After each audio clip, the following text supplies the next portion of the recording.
Welcome back into Eye on Agriculture. I'm Britton Rucker. We're joined today by David Shim, State Executive Director for the USDA Farm Service Agency here in Kansas.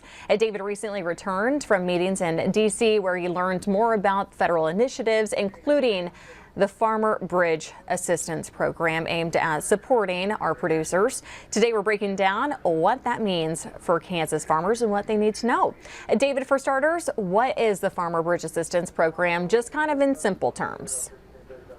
Sure, absolutely. So, it's a $12 billion program that President Trump and Secretary Rawlings announced to provide relief for our farmers and our producers out there facing, obviously we've all heard it, the very high input costs, and also just the lack of trade deals that we had underneath the previous administration that has resulted in our producers know this, very low prices on the crops, particularly this past year there. In particular, $11 billion was set aside specific for commodity crops, and then $1 billion was set aside for specialty crops.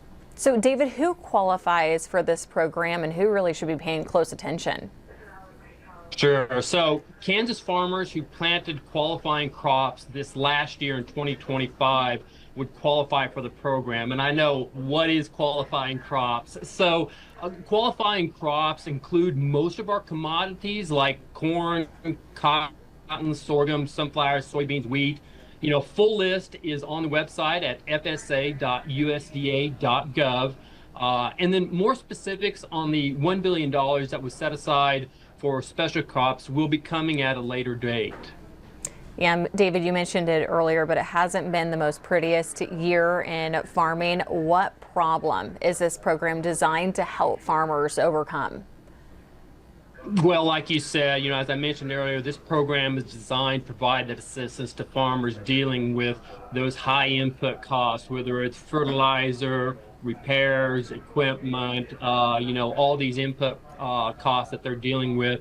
And then also, like I said, the low crop prices that they're dealing with because just, the trade agreements that we didn't have and that we're working on now and waiting for those trade agreements to come in and impact those prices. Now, we might have some producers on the program wondering how this program differs from existing FSA assistance options out there. What would you tell those producers? Sure. So, the Farm Bill programs, and that's the big bill that a lot of times producers will focus in on.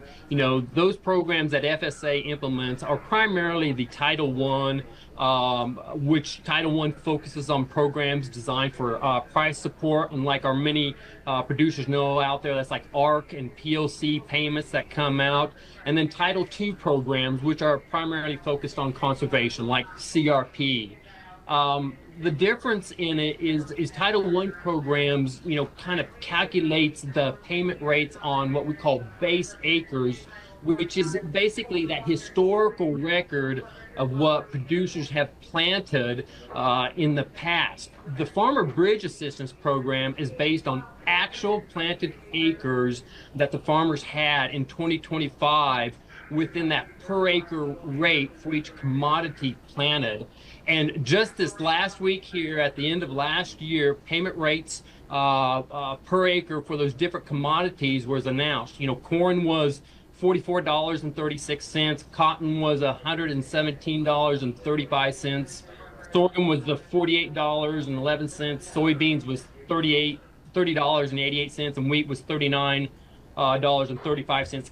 Kansas, to give you an overview, Kansas planted this last year in 2025, 6.6 million acres of corn, a little over 100,000 acres of cotton, about 2.6 million acres of sorghum, about 25,000 acres of sunflowers, about 4.2 million acres of soybeans, and of course the wheat state planted 8 million acres of wheat. So, long story short is that when you have all these qualifying crops and the payment rates there, Kansas is looking at almost an $890 million impact on our producers to help offset these challenges they are facing. And that definitely will help out in the long term. David, I mentioned earlier you just came back from a trip in D.C. What stood out to you the most about this program while in Washington?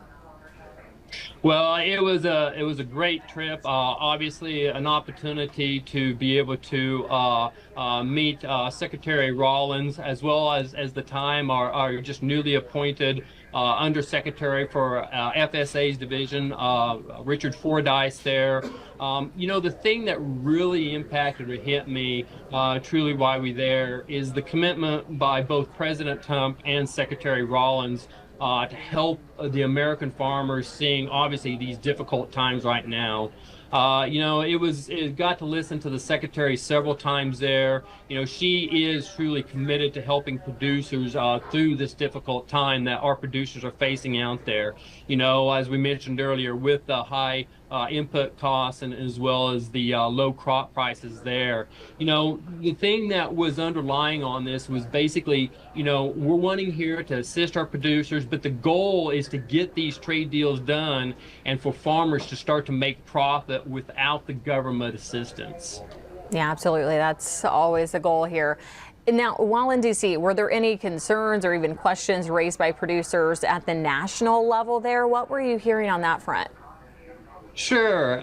You know, I think the biggest concern hearing at the national level, and you know, again, I hear it at the state level too, and neighbors and farmers, producers across the state here, is that they look at this year and what is going to happen with these crop prices. As they're, you know, already many are in that early preparation for this upcoming year here. You know, we've gotten trade deals done, and we continue to work on more. I know producers are concerned on those deals there. You know, the administration has already gotten new trade deals of almost 16 different countries there. And I think the concern that hearing from producers big is, are those trade deals going to have an impact on those crop prices this year to help offset obviously the high input prices that they're dealing with there? So definitely a big concern. And I know, like you just got done asking, we got talking about, this is something that the Secretary and again President Trump are very attuned to and aware of, and keeping that pulse on. Yeah, no, this is wonderful. I can hear almost all the producers coming through the screen. Ask a question. When could producers see money in their bank account from this program?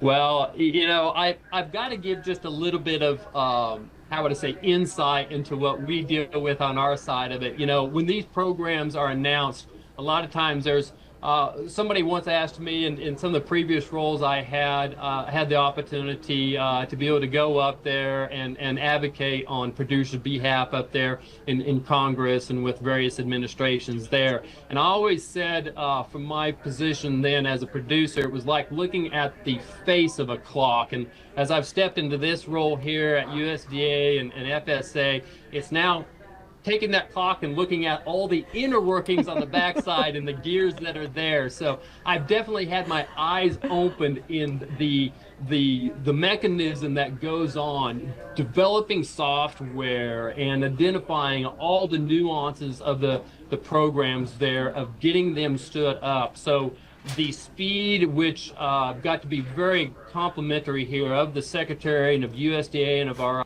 staff up there in DC, the speed with which the announcement was made and we're getting this program stood up is incredible. So to answer that question, we are going to be starting to issue those payments at the end of February coming up here. So I understand from our producers, and truly I've heard from them, and my heart absolutely goes out to them. I know many of them are dealing with some financial challenges there, especially as they look at this upcoming year there. But I know with an absolute passion, both myself and our offices across the state, when we have the authority and can, that is going to be a top priority, and we are going to be getting them out fast. Yeah, I know. That's just good to keep in mind as payments come up and everything else, just to have a good plan in place. Well, David, I just want to say thank you so much for coming on and taking your time and chatting with me. Absolutely. Thank you.